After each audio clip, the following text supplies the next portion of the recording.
Hallo liebe Häkelfreunde, in diesem Video zeige ich euch, wie einfach dieser Pulli zu häkeln ist. Es ist ein anfängerfreundliches Projekt. Vorder- und Rückenteil des Pullovers werden identisch gehäkelt, an den Schultern und Seiten geschlossen und am Schluss werden noch Ärmelbündchen dran gehäkelt und fertig ist das gute Stück. Los geht es mit der Wolle. Für diesen Pulli habe ich Akazie von Hobbii benutzt. Es besteht aus 51% Polyacryl und 49% Baumwolle. Auf 100 Gramm kommen 250 Meter und die empfohlene Nadelstärke ist die 5. Maschinenwaschbarkeit ist ebenfalls gegeben. Die Farbnummer ist die 19. Als Häkelnadeln nehme ich einmal die 4 und einmal die 3,5. Damit weiche ich also von der Empfehlung ab. Außerdem braucht ihr noch eine Schere, ein Maßband, eine Stopfnadel und optional Maschenmarkierer. Bevor wir starten, müssen wir erst herausfinden, wie lang unsere Luftmaschenkette sein soll. Für diesen Pulli kann das jeder für sich selbst bestimmen. Ich wollte, dass die weiten Teile des Pullis bis zum Ellbogen reichen. Ihr messt einfach von eurer gewünschten Stelle auf der einen Seite über den Rücken zur gewünschten Stelle auf der anderen Seite. Wenn ihr niemanden habt, der euch dabei helfen kann, legt einfach das Maßband ausgebreitet auf den Boden und euch darauf. Es muss ja nicht auf den Millimeter genau sein. Zuvor solltet ihr ein kleines Probestück häkeln, damit ihr wisst, wie viel Maschen ihr auf wie viel Zentimeter habt. Jeder häkelt unterschiedlich, da kann es durchaus Differenzen geben.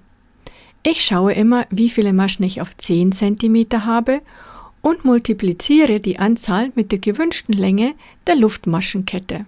Außerdem gebe ich immer noch ca. 1 bis 2 cm hinzu, denn meine Luftmaschenketten schrumpfen nach der ersten Reihe immer um diese Zahl. Jetzt kann es losgehen. Wir starten wie immer mit einer Schlaufe. Macht diese einfach so, wie es euch gefällt, oder macht diese so, wie ich das hier mache.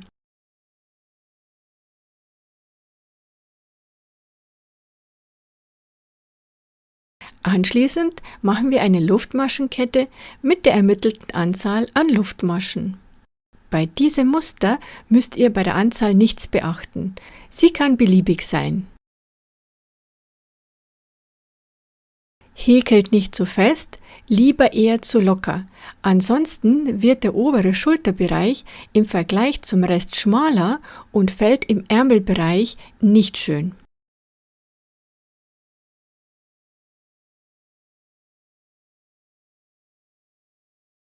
So sieht das aus. In meinem Fall habe ich 130 Luftmaschen gehäkelt. Zunächst mache ich eine Wendeluftmasche. Jetzt könnte man direkt von vorne in die Maschen häkeln. Das mag ich aber nicht. Daher drehe ich die Kette um. Die hinteren Maschenschlaufen sehen aus wie kleine Hügelchen. In diese häkeln wir jetzt rein.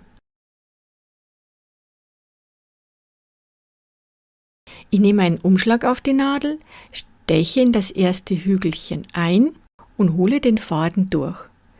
Diesen ziehe ich weiter durch die mittlere Schlaufe auf der Nadel. Dann hole ich den Faden nochmal und ziehe ihn durch die beiden Schlaufen auf der Nadel. Und nochmal einen Umschlag aufnehmen, einstechen in das Hügelchen in das nächste, Faden holen, durchziehen, durch die mittlere Schlaufe ziehen, nochmal Umschlag holen und durch beide Schlaufen ziehen. Das ist auch schon die ganze Kunst. Ich markiere die erste Masche, damit ich sie in der Rückreihe nicht übersehe. Wer meine anderen Videos gesehen hat, weiß vielleicht, dass dieses Muster mein Lieblingsmuster ist. Im Englischen heißt es Herringbone, im Deutschen Fischgratmuster. Der Pulli in meinem ersten Video ist ebenfalls in diesem Muster gehäkelt.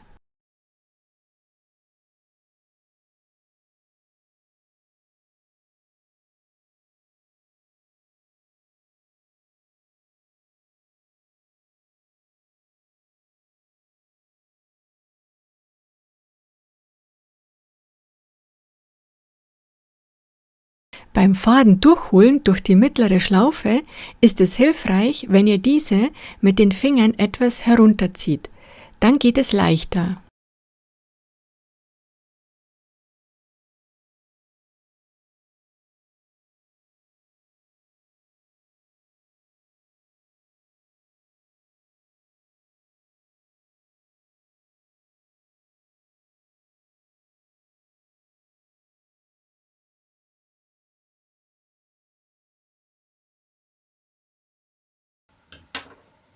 So sieht das Muster bisher aus. Und wir häkeln einfach so weiter bis ans Ende der Kette.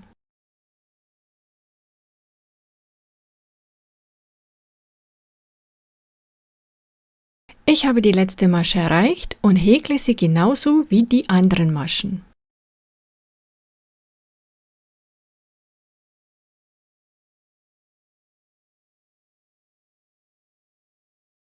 Ich mache eine Wendeluftmasche und drehe das Häkelstück. Ab hier häkle ich in die beiden Schlaufen der Maschen genau so wie zuvor in die Hügelchen.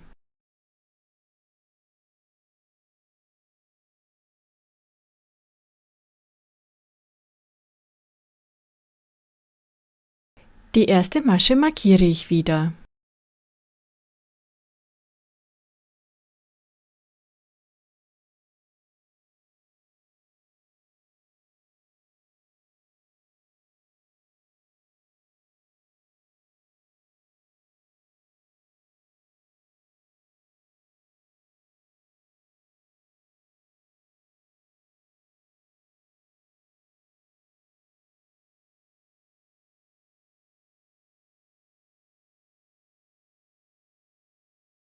Hier seht ihr, wie ich die mittlere Schlaufe etwas herunterziehe. Auf diese Art lässt sich der Faden super einfach durchziehen.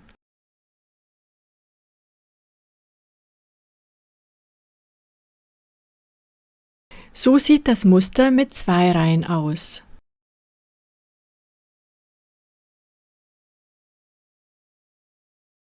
Ich habe das Ende der zweiten Reihe erreicht und häkle die letzte Masche.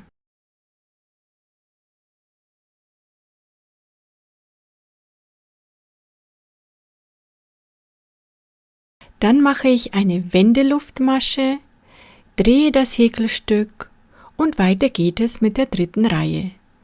Diese wird gehäkelt wie die zweite Reihe.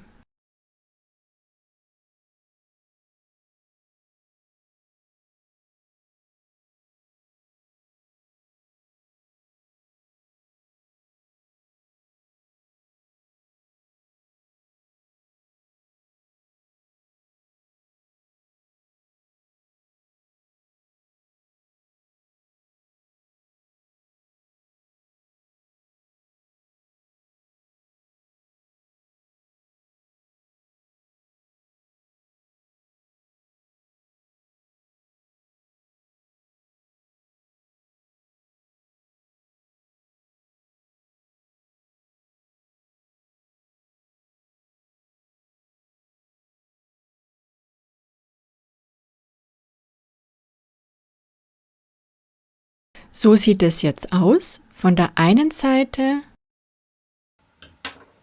und von der anderen Seite. Und so häkeln wir Reihe um Reihe, bis wir die gewünschte Höhe erreicht haben. Diese Höhe ergibt später die Ärmelweite. Überlegt, wie weit die Armausschnitte sein sollen und häkelt so viel rein, bis ihr die Weite erreicht habt. Bei mir sieht das so aus.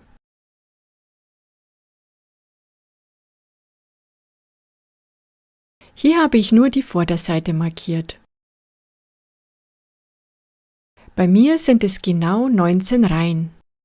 Ab der 20. Reihe starte ich mit den seitlichen Abnahmen, damit der Pulli diese Schrägen bekommt.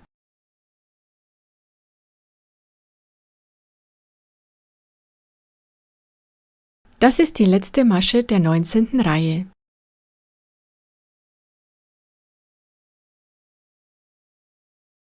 Danach mache ich eine Wendeluftmasche, drehe den Pulli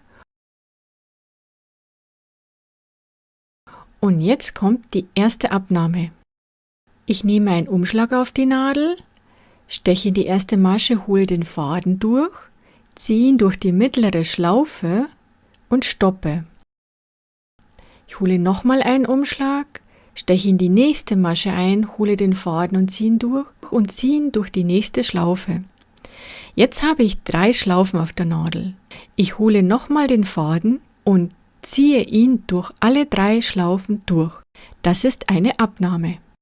Für alle, die mein erstes Video gesehen haben, wundert euch nicht, dort habe ich die Abnahmen etwas anders gemacht. Beide Varianten sind gut, ihr könnt die Abnahmen so oder so machen, wie es euch am besten gefällt.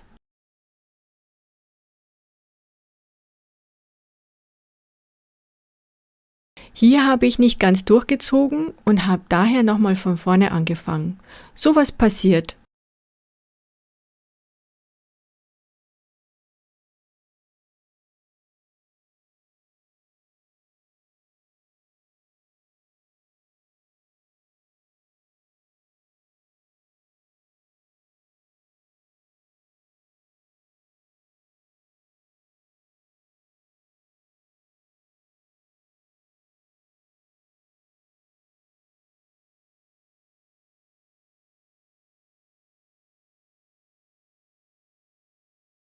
So häkeln wir bis 2 Maschen vor Ende der Reihe.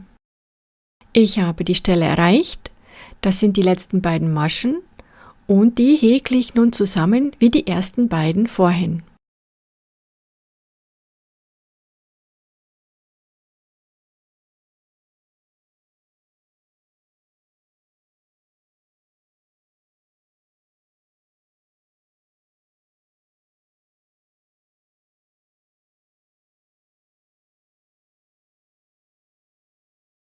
Dann mache ich eine Wendeluftmasche und drehe den Pulli. Gleich die ersten beiden Maschen häkle ich wieder zusammen.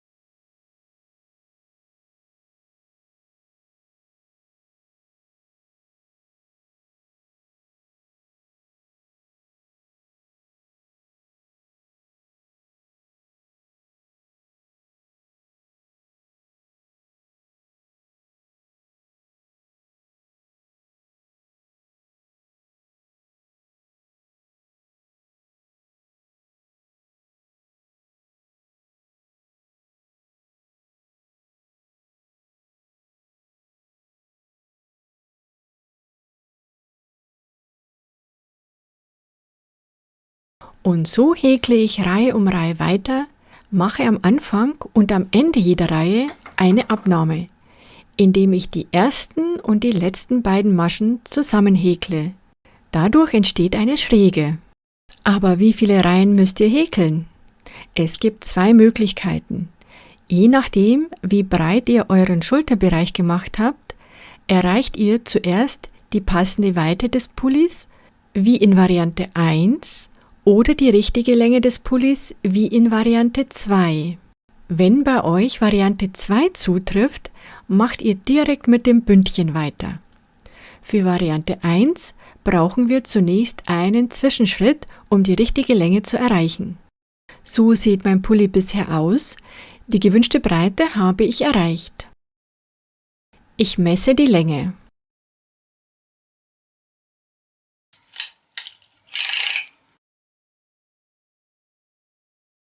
Das sind 41 cm, das ist mir zu wenig. Daher häkle ich ab hier weiter, aber ohne Abnahmen.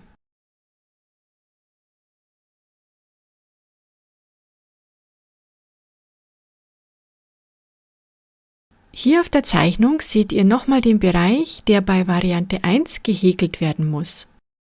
Zunächst häkle ich meine letzte Abnahme, bevor ich die Restlänge häkle. Diese beiden Maschen häkle ich noch zusammen.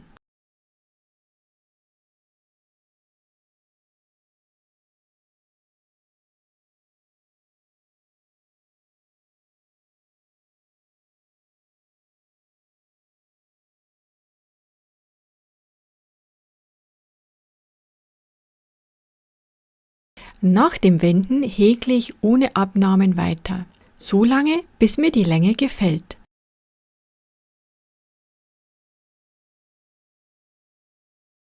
Wenn euch meine Häkelanleitungen gefallen, freue ich mich, wenn ihr meinen Kanal abonniert.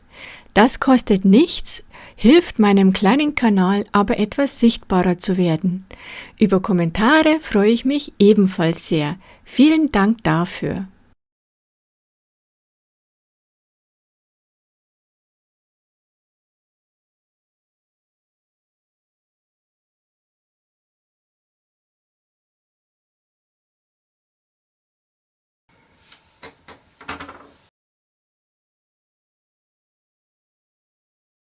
Ich habe die erforderliche Restlänge gehäkelt, das waren bei mir 14 cm.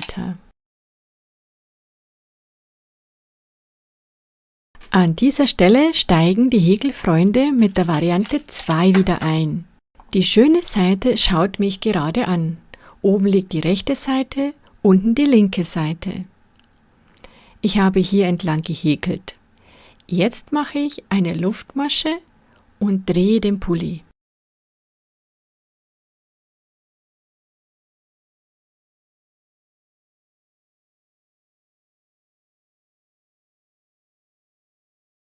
Jetzt schaut mich die nicht so schöne, die linke Seite an. Es ist wichtig, damit die schöne Seite des Bundes auf der richtigen Seite ist, müsst ihr von der linken Seite her häkeln.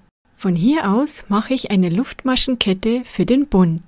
Ihr könnt den Bund so lange machen, wie es euch gefällt. Meiner ist 12 Maschen hoch.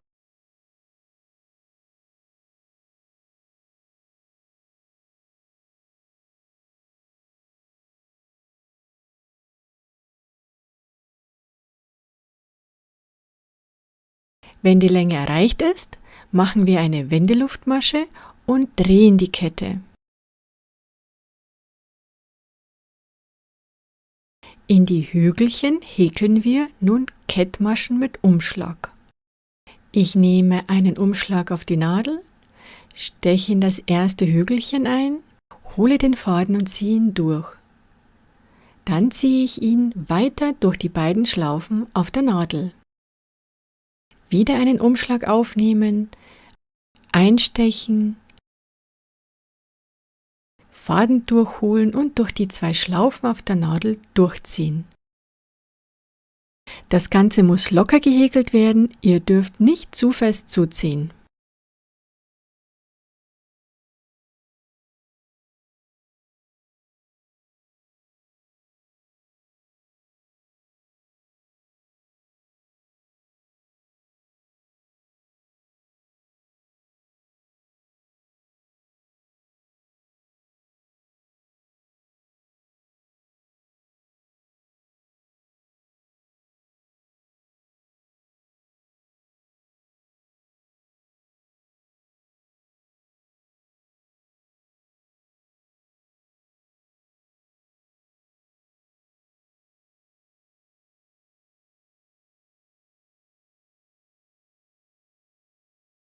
Wenn ihr die Schlaufen etwas herunterzieht, wie ich hier, kommt ihr sehr gut durch.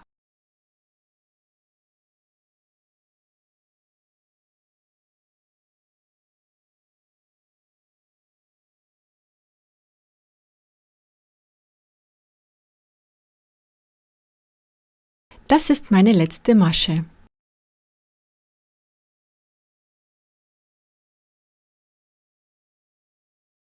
Das sind jetzt 2, 4, 6, 8, 10, 12. Das passt.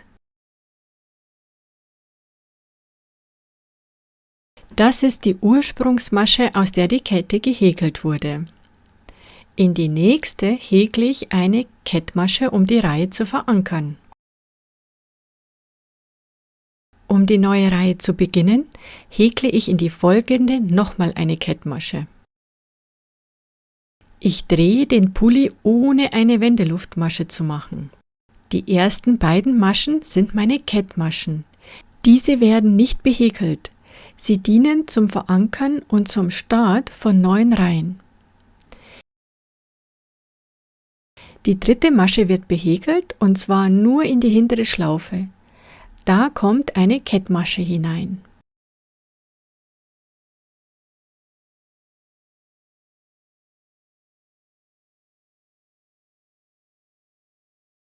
Diese erste Masche markiere ich gerne, da sie gelegentlich dazu neigt, optisch einfach zu verschwinden.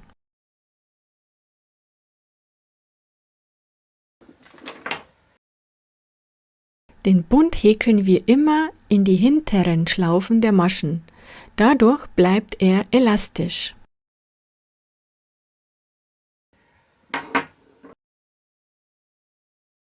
In dieser Reihe häkle ich Kettmaschen in die hinteren Schlaufen.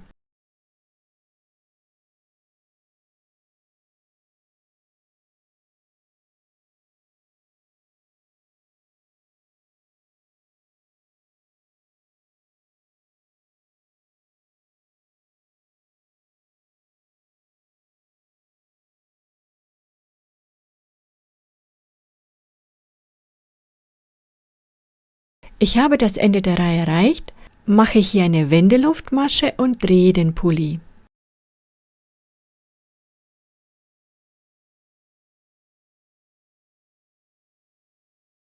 Diese Reihe häkle ich mit Kettmaschen mit Umschlag in die hinteren Schlaufen der Maschen.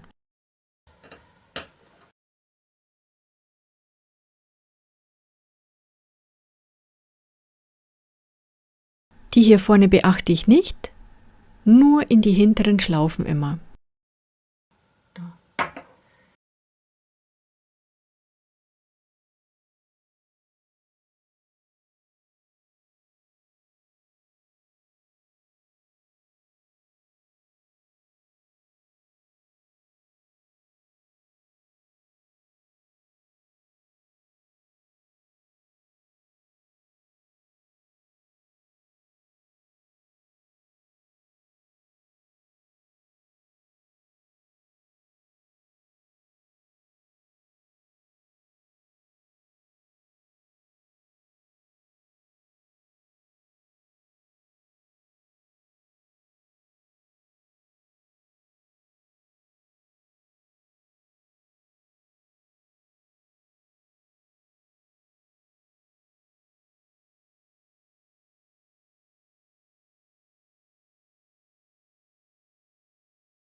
So sieht das aus. Das hier ist die schöne Seite.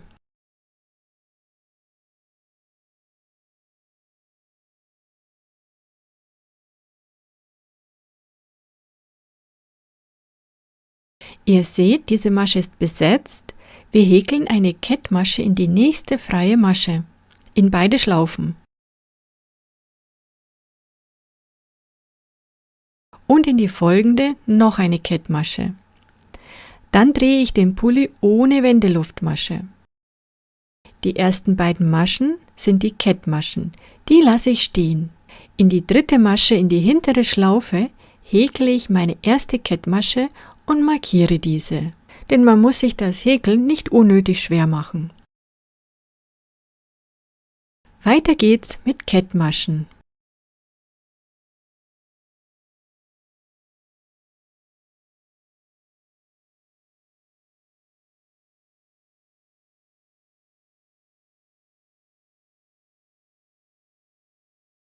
Ich habe das Ende der Reihe erreicht. So sieht die schöne Seite aus. Ich mache eine Wendeluftmasche und drehe den Pulli. Diese Reihe häkle ich mit Kettmaschen mit Umschlag.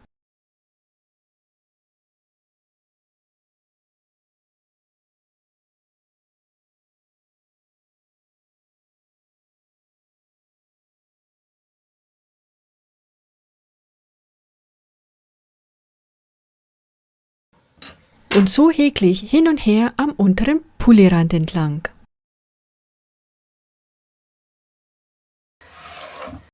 Ich habe das Ende erreicht. Es geht in die letzte Reihe.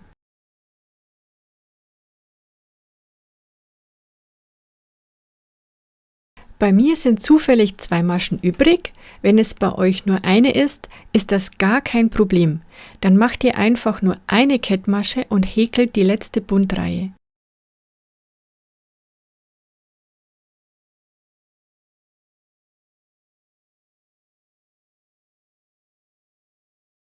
Nun wenden und wie zuvor hochhäkeln.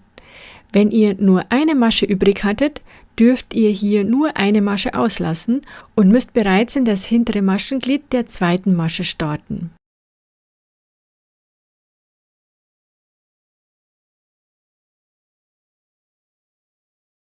Der Bund ist fertig. Ich schneide den Faden nicht ab.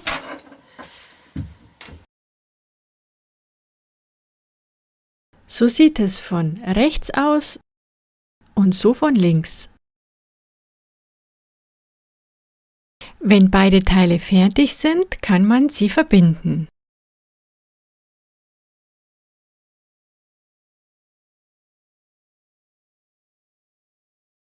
Die rechte Seite von diesem Teil schaut mich gerade an. Das zweite Teil lege ich mit der rechten Seite nach unten, so dass mich die linke Seite anschaut, also rechts auf rechts.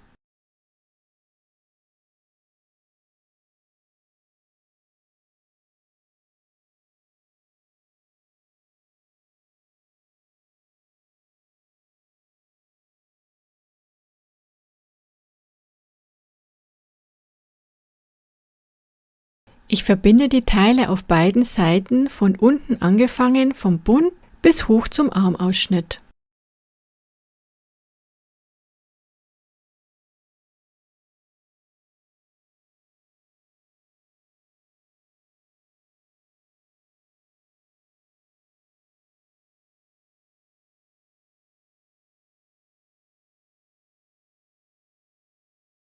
So, das sind die Faust der Maschen auf dieser Seite.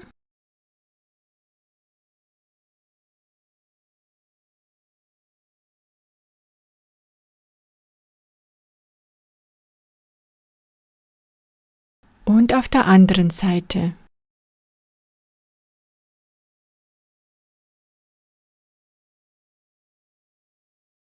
Das da unten brauchen wir nicht zu beachten, es geht nur um die oberen Faust. Jetzt werden wir die Teile zusammenhäkeln. Das ist die innere Schlaufe, das ist die äußere Schlaufe. Wir gehen in die äußere Schlaufe auf dieser Seite und auf der anderen Seite durch beide Schlaufen. So, seht ihr?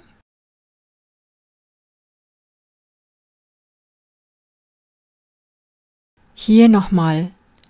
Einmal in die äußere Schlaufe und hier in die beiden Schlaufen.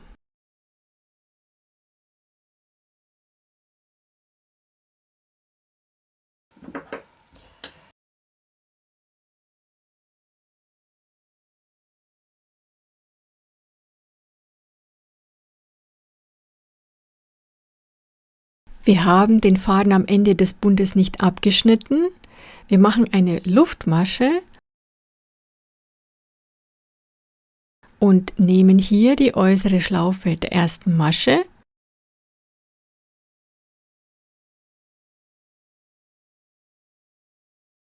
und hier die beiden Schlaufen. Wir holen den Faden und ziehen ihn durch alle Schlaufen durch. Und nochmal. Die äußere Schlaufe,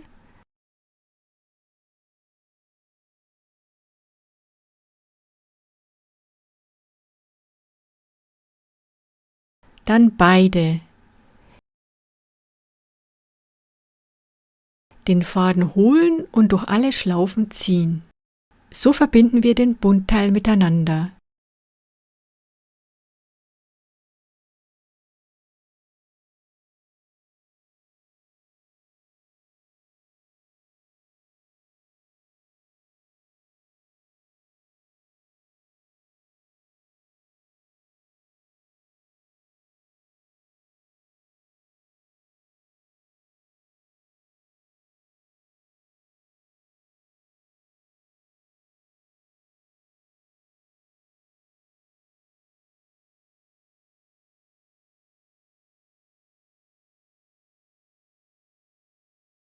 Das ist die letzte Masche des Bündchenbereichs.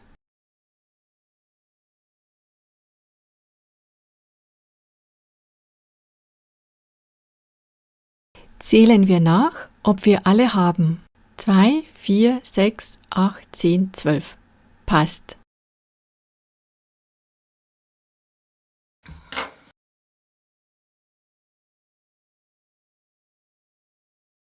Im Musterbereich haben wir so Linien. Das sind immer 2 Reihen und eine Linie dazwischen. Diese Linien müssen aufeinandertreffen beim Verbinden. Leider sind diese Linien auf der anderen Seite versetzt sichtbar. Man kann das also im Vorfeld passend zusammenstecken, Linie zu Linie.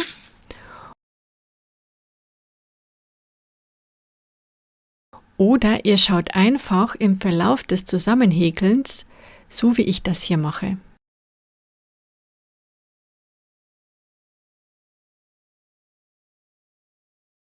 Diesen Bereich häkle ich mit festen Maschen zusammen, da ich finde, dass die Naht damit angenehmer fällt.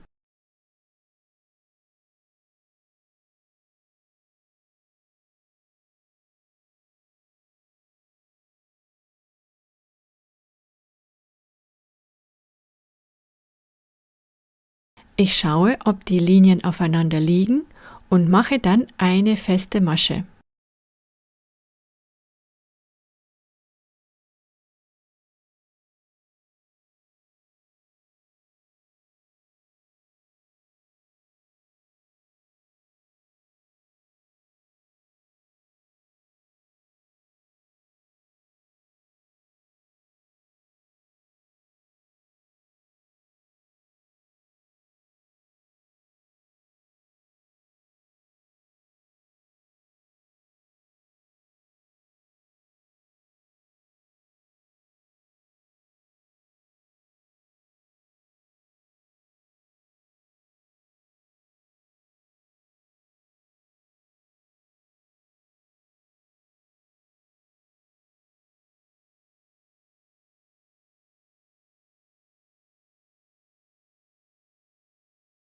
Das mache ich bis zur Armöffnung.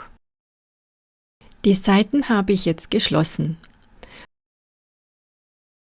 Nun ist der Ausschnitt an der Reihe. Ich habe mir den Ausschnitt markiert. Die schönen Seiten liegen weiterhin innen. Ihr könnt den Ausschnitt so weit oder eng machen, wie ihr wollt. Nur der Kopf muss natürlich durchpassen. Hier wird geschlossen und auf der anderen Seite auch.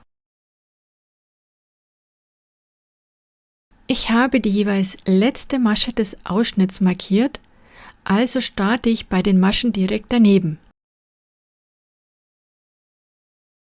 Ich habe eine Schlaufe auf die Nadel gelegt.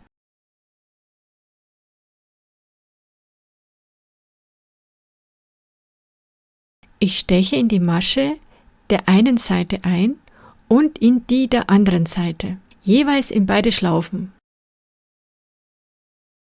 Ich hole den Faden und ziehe diesen durch alle Schlaufen. Hier verbinde ich also wieder mit Kettmaschen.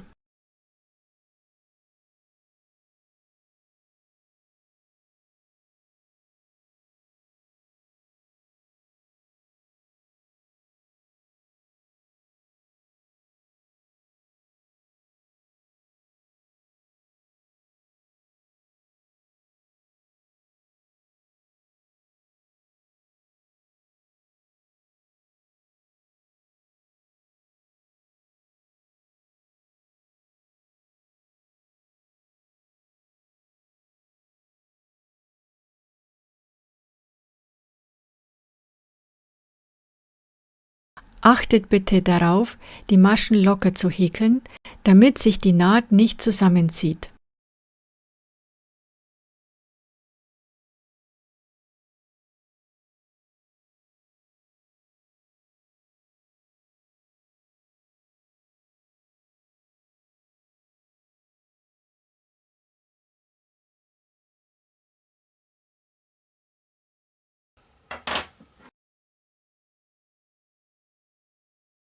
So sieht das von der rechten Seite aus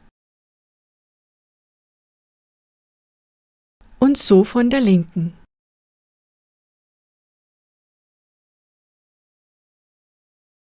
Und das mache ich hier entlang und auf der anderen Seite auch. Nachdem die Schultern geschlossen sind, geht es mit den Armöffnungen weiter.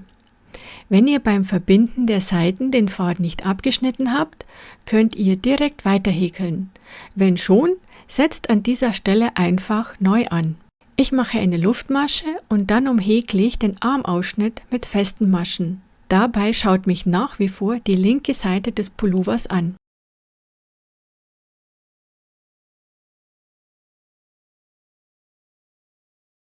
Ich markiere die erste Masche.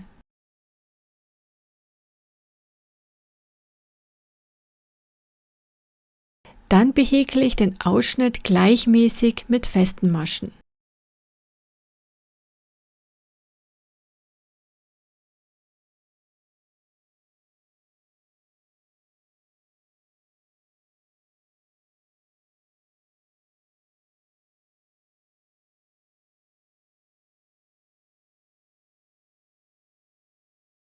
Ich bin am Ende der Runde angekommen und mache eine Kettmasche in die erste Masche, um den Kreis zu schließen.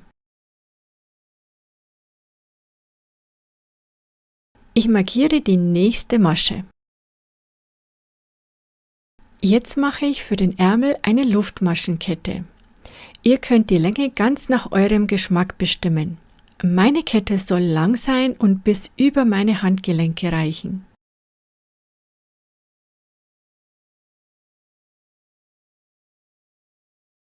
Ich habe 65 Maschen plus eine Wendeluftmasche gehäkelt.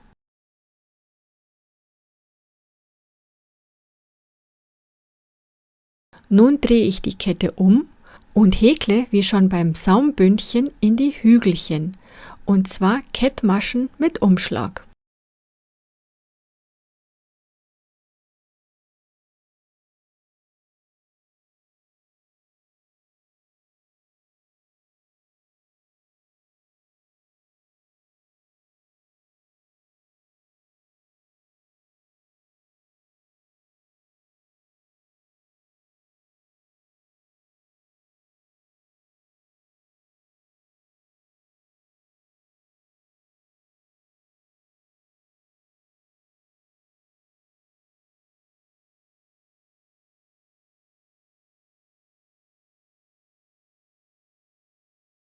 Am Ende der Reihe verbinde ich die markierte Masche mit einer Kettmasche und starte die nächste Reihe mit einer Kettmasche in die folgende Masche.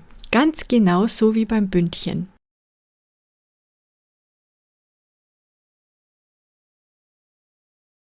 Ich markiere direkt die nächste Masche, das erleichtert das Häkeln. Ich drehe den Pulli,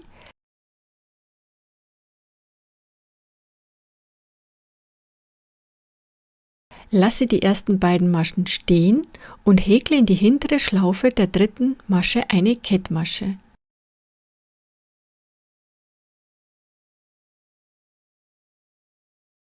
Und weiter geht es mit Kettmaschen. Wir häkeln wie beim Saumbündchen hin und her, bis wir die letzte Reihe erreicht haben.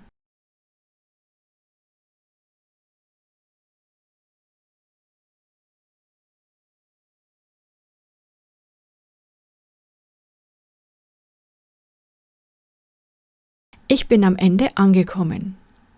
Ob ihr hier noch eine Masche habt oder zwei, spielt keine Rolle. Ihr verbindet in die übrigen Maschen wie gehabt mit Kettmaschen.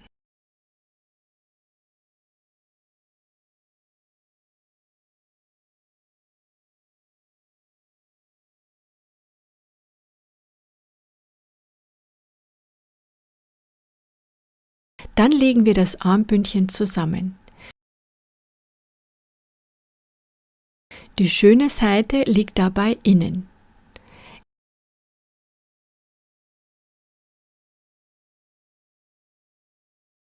Erstmal eine Luftmasche häkeln. Wir stechen auf dieser Seite durch die innere Maschenschlaufe und auf der anderen Seite durch die äußere Schlaufe, holen den Faden und ziehen ihn durch alle Schlaufen. Innere Schlaufe, äußere Schlaufe, Faden holen und durch alle Schlaufen ziehen.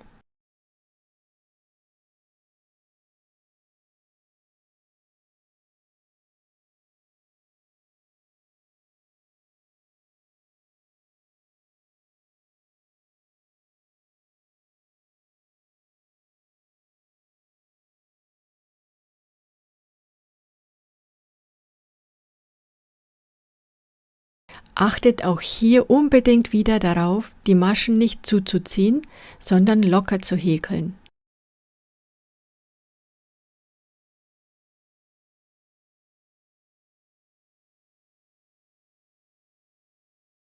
So häkeln wir bis zum Ende des Bündchens. Die Bündchen sind fertig. So sehen sie von der linken Seite aus. Und so von der rechten, der schönen Seite.